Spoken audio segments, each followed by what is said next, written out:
नमस्कार। आपको एक बार फिर से स्वागत है। 15 फरवरी को हमारा देश का सुप्रीम कोर्ट ने एक वर्डिक्ट दिया।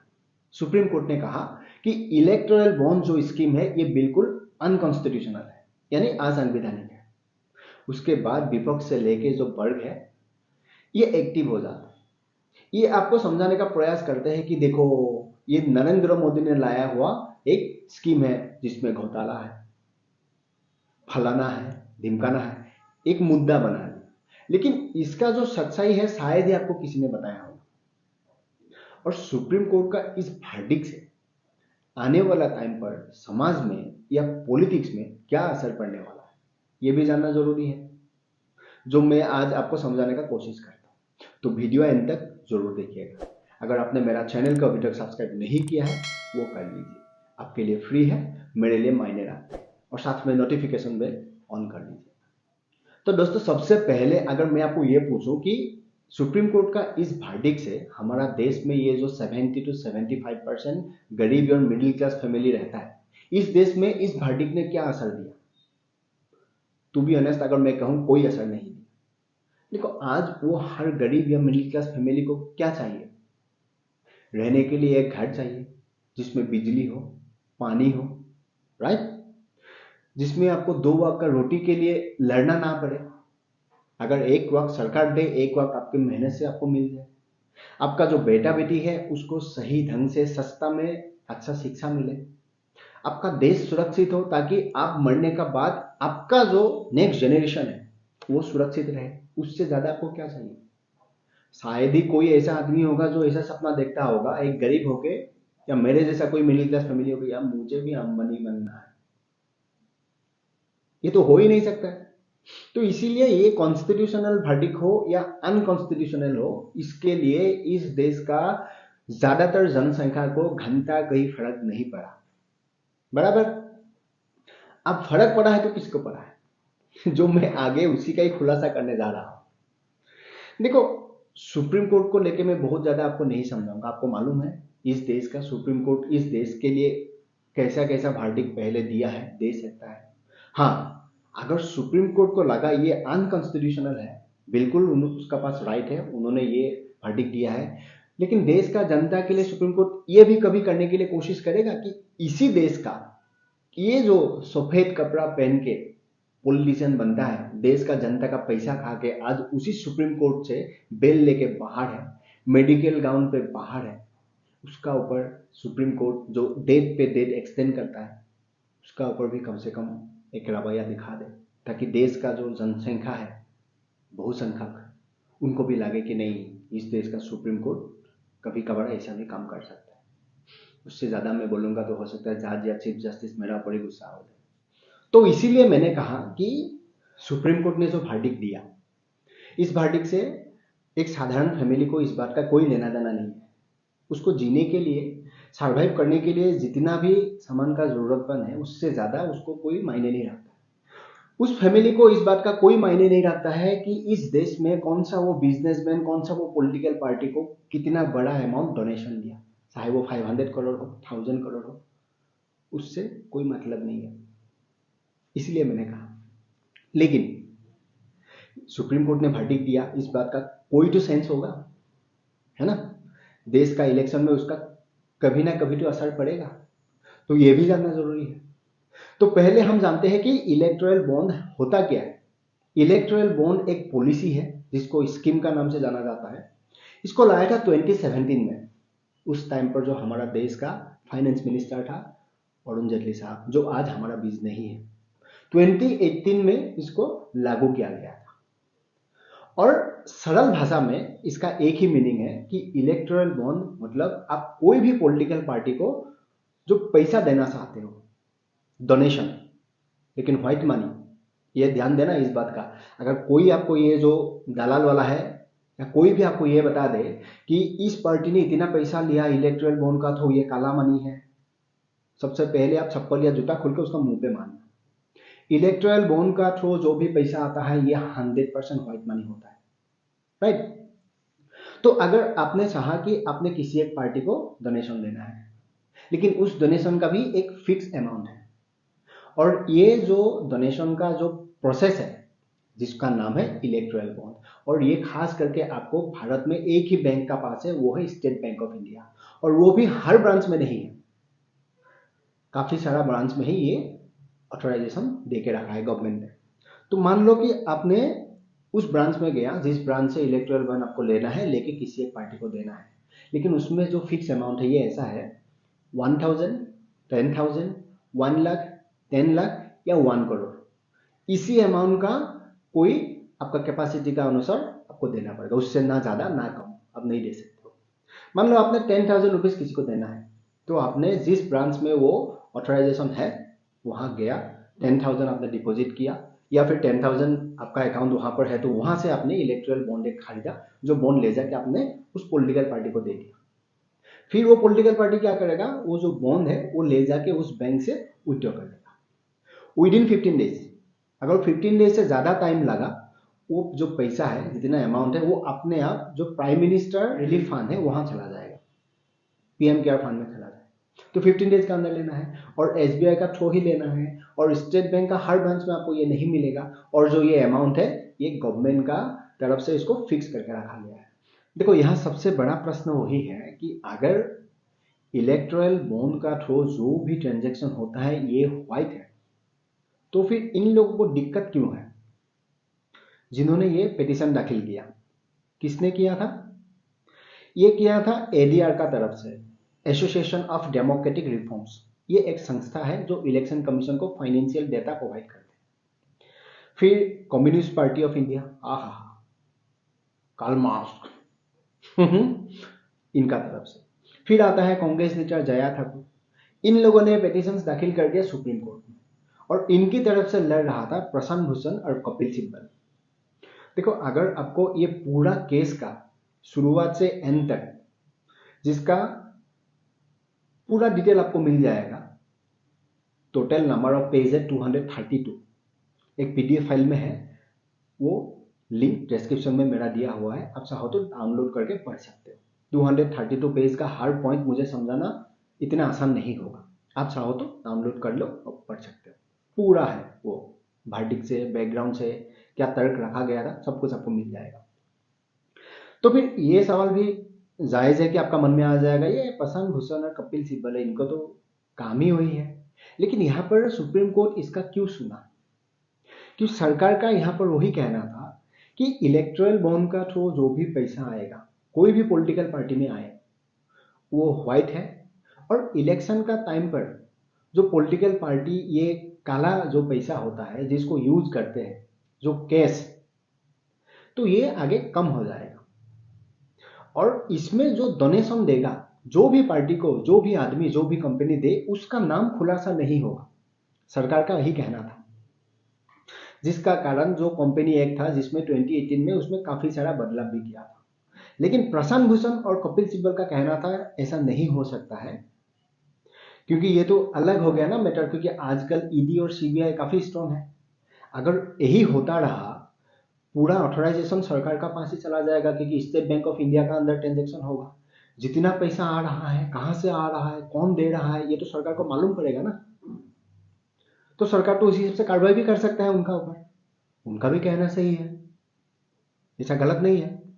लेकिन दोनों तरफा सुनने के बाद सुप्रीम कोर्ट ने कहा कि ये अनकॉन्स्टिट्यूशनल है, लेकिन उसका साथ सुप्रीम कोर्ट ने काफी सारा ऐसा पॉइंट जो वहां पर लीगल करके रखा, ये सुनने के बाद आपको लगेगा इस पॉइंट का कोई सेंस ही नहीं है। मैं क्यों बोल रहा हूं? उसी सुप्रीम कोर्ट ने कहा कि आप तो 20,000 तक आप कोई भी पॉलिटिकल पार्टी को अगर दान करना चाहते हो तो कर सकते हो, इसमें कोई रुकावट नहीं है, ये इलेक्टोरल बॉन्ड का अंदर नहीं आता है। फिर उसी सुप्रीम कोर्ट ने कहा कोई भी बिजनेसमैन, अगर कोई भी कंपनी का मालिक कोई भी पॉलिटिकल पार्टी को डोनेशन करना चाहते हैं वो कर सकता है। उसका बेसिस ये है लास्ट 3 इयर्स का जो उसका प्रॉफिट है उसका एवरेज में से 5% वो दे सकता है। तो फिर यहां पर सिर्फ एक ही प्रावधान कॉन्स्टिट्यूशनल अनकॉन्स्टिट्यूशनल, क्या फायदा है इसका? सही मायने में अगर मैं कहूं कोई फायदा नहीं। क्यों नहीं है? अगर मैं कहूं आपको 20,000 आप तो दे ही सकता है जिसमें कोई प्रावधान रुकावट नहीं है, तो मान लो एक बड़ा बिजनेसमैन जिसका ऑल ओवर इंडिया में 1000 एम्प्लॉयज, अगर वो हर एम्प्लॉय को बोल दे कि भाई तुम इस पॉलिटिकल पार्टी को 20,000 करके पैसा जमा कर दो, मैं तुम्हें दे दूंगा बाद में, या मैं तुमके बैंक में ट्रांसफर कर दूंगा। कंपनी है, किसी भी तरह का एम्प्लॉय को दे ही सकते हैं, उसमें तो कोई सवाल खड़ा नहीं कर सकता है। तो फिर 1000 इंटू 20,000 कितना, 2 करोड़ हो गया ना। तो बात तो बराबर ही हो गया, बराबर हो गया ना। करने को तो वो भी कर सकता है। और यहां अगर 5% 3 ईयर्स का बिजनेस का एवरेज जो प्रॉफिट है उसका दिया जाए, अगर मान लो अंबानी, टाटा, अदानी ये लोग किसी को देना चाहे तो बात वही हो गया ना। उन लोगों का इतना बड़ा टर्नओवर होता है, इतना प्रॉफिट होता है, उसका लास्ट 3 ईयर्स का एवरेज का 5%।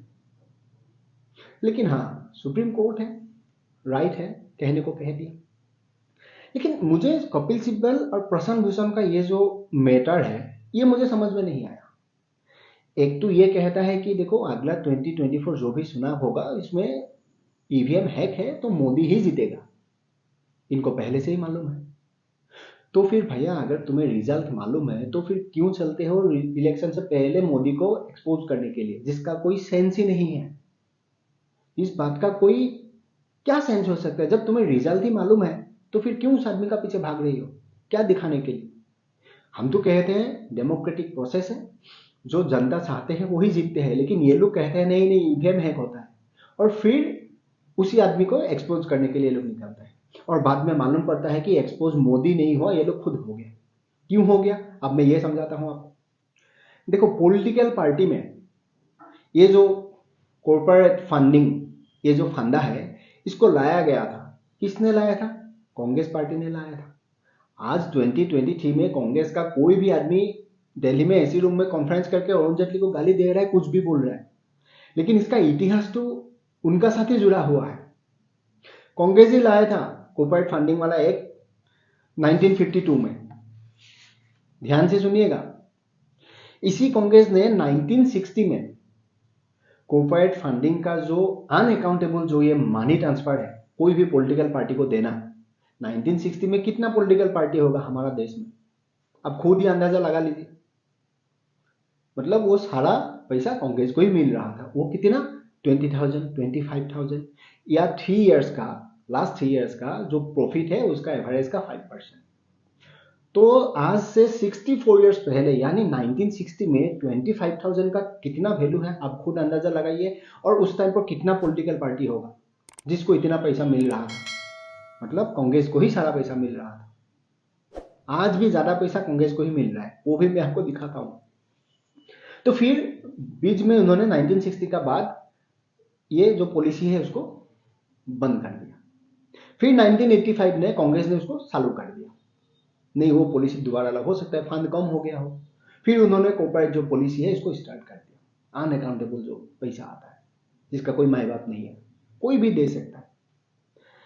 इसी तरह से चलता गया। 2013 में इसी यूपीए गवर्नमेंट जिस समय था, Sonia Gandhi super prime minister थे, मनमोहन सिंह प्राइम मिनिस्टर था, इन्होंने क्या किया, जो 3 साल का एवरेज प्रॉफिट का 5% कॉर्पोरेट फंडिंग का नाम पर पॉलिटिकल पार्टी में आते हैं उसको बढ़ा के 7.5% कर दिया। जो सुप्रीम कोर्ट ने भी यहां पर ये वर्डिक्ट में उसको घटा के 5% कर दिया। तो भैया अगर इलेक्टोरल बॉन्ड में तुम्हारा इतना ही दिक्कत है, तुमने कॉर्पोरेट फंडिंग को बढ़ाया क्यों, पॉलिटिक्स में 1960 में जोड़ा क्यों? इसका तो जवाब कम से कम दो। नहीं, ये नहीं दे, क्योंकि उससे मालूम पड़ जाएगा ना, उसका जो काला सिक्का है वो पूरा खुल जाएगा। अब ऐसे भी उसका काला सिक्का खुल जाएगा, और खोल लिया ये प्रशांत भूषण और कपिल सिब्बल ने खोल लिया, जो मैं बताया था। अभी दिखाता हूं आपको मैं। इलेक्शन कमीशन को सुप्रीम कोर्ट ने कहा, पहले सुप्रीम कोर्ट ने एसबीआई को कहा कि 6 मार्च तक, आज तक जितना इलेक्टोरल बॉन्ड का नाम पर पैसा आया, सारा पैसा का डेटा इलेक्शन कमीशन को अब दे दो। फिर इलेक्शन कमीशन को कहता है कि आप विद इन वीक यानी 6 मार्च के बाद 13 मार्च तक सारा डेटा आपका जो वेब पेज है वहां पर पब्लिश कर दो। मान लेते हैं कि इसमें ज्यादा पैसा as a amount Bharatiya Janata party को आया, लेकिन सेकेंड नंबर पर कांग्रेस और ऑल इंडिया तृणमूल कांग्रेस ही तो है ना। तो ये अगर है तो फिर आप मुझे एक बात बताओ, अगर वही डेटा शेयर होने के बाद ये नाम निकल के आया कि अदानी ने छत्तीसगढ़ में इतना दिया, राजस्थान में इतना दिया, कांग्रेस पार्टी का जिस समय सरकार था वही अदानी ने ममता बनर्जी को भी वेस्ट बंगाल में इतना दिया, तो क्या जवाब दोगे? जिस मोदी का पोल खोलने के लिए गया था, मोदी का पोल खोलते खोलते कपिल सिब्बल और प्रशांत भूषण ज्यादा स्मार्ट दिखाने का चक्कर में अपना ही पोल खोल लिया। अब तो ये मालूम पड़ जाएगा आपको, 13 मार्च तक आप वेट करो। रूलिंग पार्टी के पास कहां से पैसा आ रहा है ये तो देश में कोई जानना नहीं चाहते थे। वो पॉलिटिकल पार्टी सबसे बड़ा पार्टी है, उसका ज्यादातर स्टेट गवर्नमेंट भी बीजेपी का ही है, सेंट्रल में भी वही है, सारा पैसा उन्हीं का पास आ रहा है। कहां से आ रहा है किसी का कोई लगाव नहीं, लेकिन तुम्हारा पास कहां से आ रहा है ये तो देश को मालूम पड़ जाएगा। उसमें वो नाम भी है जिसका अगेंस्ट में तुम धोली पीटते रहते हो, मोदी अदानी मोदी अदानी। इसका जवाब इनका पास नहीं होगा, मैं श्योर हूं, आप लिख के ले लो। जो इनका डेटा क्या कहते हैं कि एडीआर का भी एक डेटा था, 22-23 जो ईयर्स था उसी बीच में बीजेपी ने 90% जो कॉर्पोरेट डोनेशन जो अमाउंट है ये रिसीव किया था। और इनका जो कंप्लीट सीट है ना, ये सीट इस टाइप का है, आप देखो ये सीट, इसमें 20 पार्टीज है, पॉलिटिकल पार्टी जो इलेक्टोरल बॉन्ड का थ्रू आज तक पैसा लिया है, जिसमें से मैं पहला, दूसरा और तीसरा का बारे में आपका सामने डिस्कस करूंगा।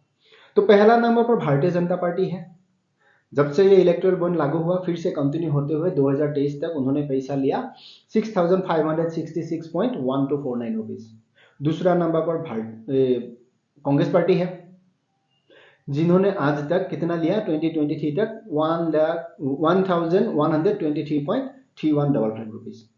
फिर आता है ऑल इंडिया तृणमूल कांग्रेस, ममता बनर्जी, इन्होंने लिया 1,092.988 रुपीज। ये तो हो गया आपका टोटल एक नंबर जिन्होंने आज तक लिया। अब ऐसे देखोगे तो हाँ भारतीय जनता पार्टी ने सबसे ज्यादा लिया, आपको वही लगेगा। कांग्रेस दूसरा नंबर पर, तीसरा है टीएमसी। लेकिन अगर इसको परसेंट में देखिएगा, क्योंकि ये तो परसेंट वाइज होता है ना, 17, 18, 18, 19 ये जो ईयर है उसका ऊपर कितना परसेंट है आपका जो पार्टी है और जो लोकसभा वाला सीट है उस रेशियो का ऊपर आपका इसका निकलेगा ना परसेंटेज। तो परसेंटेज अगर आप इसमें देखिएगा इलेक्ट्रल बॉन्ड का एज ए परसेंटेज, इसका डोनेशन जो है भारतीय जनता पार्टी को जो मिला पार्टी वाइज, इसका होता है 52%।